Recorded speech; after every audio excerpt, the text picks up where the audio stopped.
Hi everyone, we are the Doctors Bjorkman. We're a physician couple that is going through pregnancy for the very first time. Yeah, and this week we're going to do something completely non-medical as we actually share some of the advice you guys gave us. I reached out to our followers on Instagram and said, hey, what are those essential newborn things that we need in our nursery? Please help. We don't know what we're doing. And of course, you all delivered. So we wanted to share with you the things in our nursery that were mom and dad approved by you guys. And in case you've never met us, I'm Kurt, I'm a pediatrician. I'm Sarah, I'm an OB/GYN and in the third trimester of pregnancy. And we are the Doctors Bjorkman.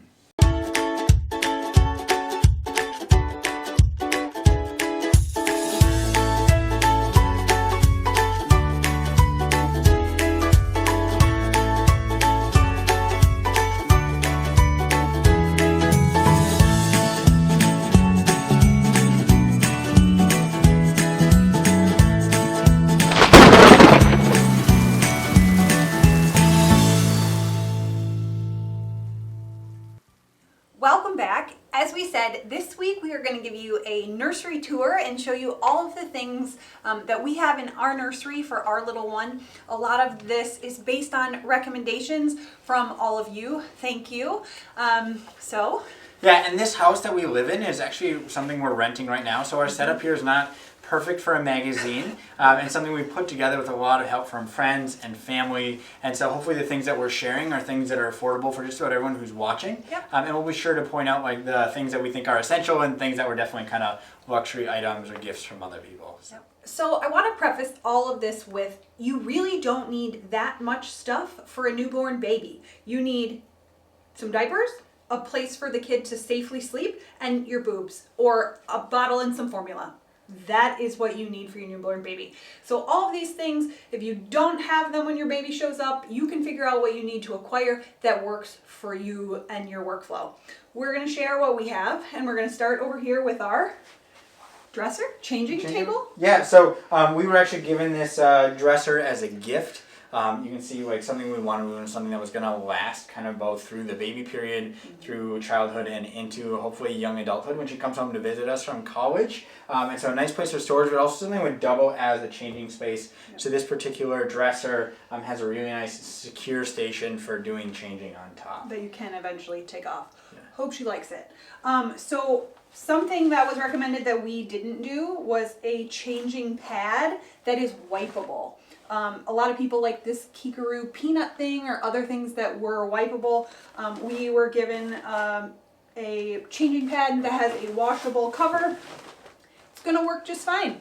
It's free. We'll take it. Yeah. And then onesies. Onesies. Everybody says these double zipper onesies, sleep sack, sleep things are just essential and what the baby's going to live in. You don't want to worry about outfits. You don't want to worry about everything else. And by double zipper, you mean that it's got a zipper at the foot and the top. And one at the top. I will say, like, having to undo and redo babies' outfits every morning in the hospital when I'm examining them, the ones that have snaps around the crotch, I cannot tell you how many times I get those wrong. And so I can only imagine this is going to be invaluable to us for middle of the night changings, to try to do things rather than trying to snap those little snaps that are hard in the daylight, yes, let alone in the middle of the night. Everybody swears by these. One of my friends says she's keeping a list of people who gave them baby clothes with buttons or other things on them because she plans to do the same to them. People recommended a variety of different swaddlers, the Ollie swaddler, the Halo Dream Sack. We have this little thing that she's just going to get zipped into. We were gifted a variety of things. We'll try and let you know what our favorite swaddle brand is. Yeah, other important things that we have kind of here, easily accessible on the top of our changing table. Mm-hmm. So some absolute must kind of things, like from caring for lots of babies with lots of diaper rashes too.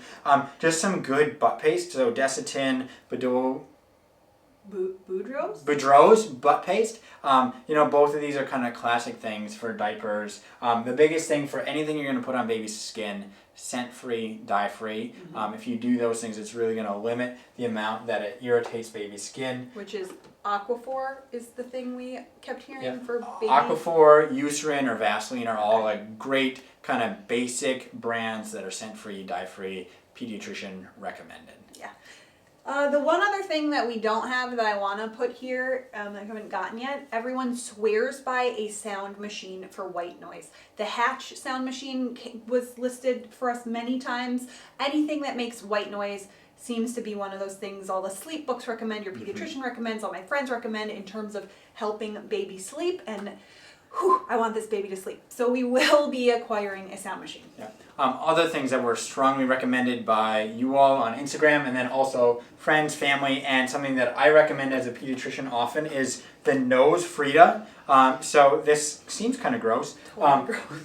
Babies have all sorts of boogers all the time. They get the sniffles. They have little fast breathing periods that come and go because they've got little airways that easily get plugged with snot. And so in the hospital, you'll see those classic little blue sucker bulbs that have been around for eons that work great. The issue with that is they don't work that great, and all of those boogers that you suck up just get stuck in the ball, and they are almost impossible to clean, even if you're washing them out with soap and water.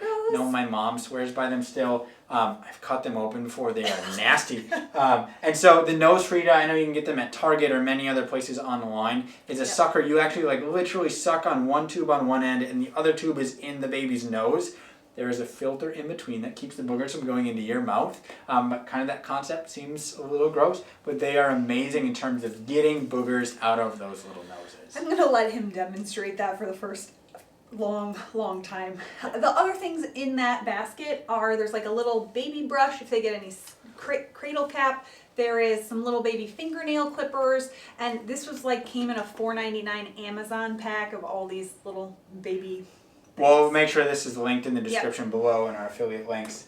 Other things, kind of big topics that we did quite a bit of research in, we're not sure if we made the right choice, was about a diaper pail. It seemed like the biggest things that we came down to was the Munchkin Step or the Ubby diaper pail, which is like a stainless steel kind of scent-proof thing. We ended up going with the Ubby Step. No, this is the Munchkin Step. Yeah, forgive me. We watch a lot of YouTube videos and asked a lot of people about the diaper pail, hilariously. So we differed on what the final decision should be. But I think we made a good decision, and honestly it came down to, we chose the Munchkin because it had the step function that you could hands-free open it up. Both of them seem to have really nice sealing functions in terms of how do you keep the odor locked into the diaper pail so it doesn't fill this little nursery room. But the Ubby you had to like open to put a diaper in, and I was like, how do you hold the baby and do I wanted to step on it to open it, so I hope we like it. So coming down into the corner of the room, the one thing that baby needs is a safe place to sleep. And if you remember back to our episode a couple weeks ago about kind of caring for that newborn baby, the key essentials for baby sleep place is something that is flat, something that has nothing in it, no toys, no bumpers, no extra blankets, and that's it. Okay, and so that's kind of what we did. In our bedroom, we've got a bedside bassinet co-sleeper that again gives baby a safe place to sleep that is separate from mom and dad, but is in the same room as mom and dad. So during those first couple weeks, we're going to be able to care for baby. For this, we got this crib actually on a big sale on Wayfair.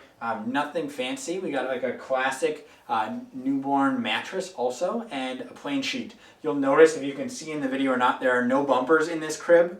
There are no extra blankets. There are some stuffed animals in there right now, but that's just because it's cute and there's no baby and I like to look at it. Yeah. But those will go. And so, like, for newborn baby, again, empty crib. Just one plain mattress covered in one sheet, no extra blankets. Baby's going to sleep in whatever they're wearing and then their swaddle. So, which we have like a little basket here. Yep.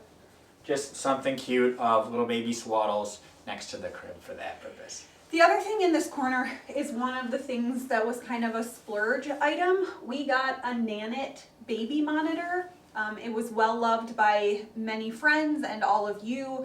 It connects to your phone. There's an app on your phone so you can see the baby at all times if you're in the house or if I'm at work and I can creep on her. We are going to play with the ins and outs of it and probably do a video kind of review on how we feel about the Nanit, but that was what we went with. There was a big Black Friday sale and we said, let's go with the Nanit. The other thing that people swore by was the Boppy Lounger. It's not like one of the Boppies you put around you. It's like got a little depression in the middle for baby to sit and or lay. lay. You just Apparently, if you need to set the baby down, this is a great place to just lay them. You can set it on a counter or on the couch or wherever, and the babies apparently just love it. You can get a variety of cheap covers on Amazon if you want a variety of colors, and I'll let you know if the kiddo likes it, but supposedly they do. Other things, so like there's definitely always the temptation to like decorate baby's nursery to make it cute. We plan on spending a lot of time in this room. We were very budget conscious for this. We painted some walls white, and then we literally got stick-on wallpaper from Target. Yes. That we got because it's really easy to remove, and we're gonna have to move from our house that we're renting. And so I would not give it a high recommendation, but it works. Definitely as temperature changes, it bubbles and then unbubbles. But Really if you're looking for something cheap and easy to add color to a wall, stick-on wallpaper from Target. Try it out. Was an option. Yes. So finally, kind of the last corner of our nursery, and something that we wanted for ourselves was a comfortable place to just sit and rock baby, whether it's daytime, nighttime. We got pretty fortunate. We got this Lazy Boy recliner rocker on super sale at a blowout sale earlier this winter. And just again, something that's going to be comfy in a place that we are going to fight over for those hours of just sitting and rocking baby girl. This whole baby essential thing started with our very first baby purchase for little girl, which was these rainbow boots, and started this argument of, were these boots an essential purchase for the baby? And everyone except Kurt agreed that they were. But I guess the only other things over here we have a basket of books. That was something we asked for. Absolutely, pediatrician recommended. One of the best things you can do. What book do I want to read? One of the best things you can do for your baby and young infant is to read to them. In terms of brain development, in terms of them learning social interactions and communication, is to read to them. That is quality time for bonding between you and baby. And just a way for them to learn and grow. So we've got a basket of books here with all the classics, like Love You Forever, Goodnight Moon, Runaway Bunny, and just time to spend with that newborn baby to bond, and both to help mom and dad in terms of making those connections, reducing the risk of postpartum depression, postpartum blues, and also just showering that little baby with love to help them grow and develop. So that is kind of our tour of the nursery and the things we have. Going through that, we still need a white noise machine. If there's anything else you can think of that's a must-have that we should add, please leave us a comment below. We still have a little time before she shows up. In the coming weeks, we're going to talk about some of those other things to get ready for baby. We'll talk about breastfeeding or using a breast pump or bottle feeding and different troubleshooting things in those early baby days, as well as some last pregnancy topics before this little girl shows up. So we hope you enjoyed. Yeah, thanks for joining us, guys. Make sure you're subscribed. We'll see you next week. See you next week. Bye. We're doctors. But not your doctors. Anything we've said in this video is for education or entertainment purposes only. It is not medical advice. Any specific medical questions you have should be directed to your provider.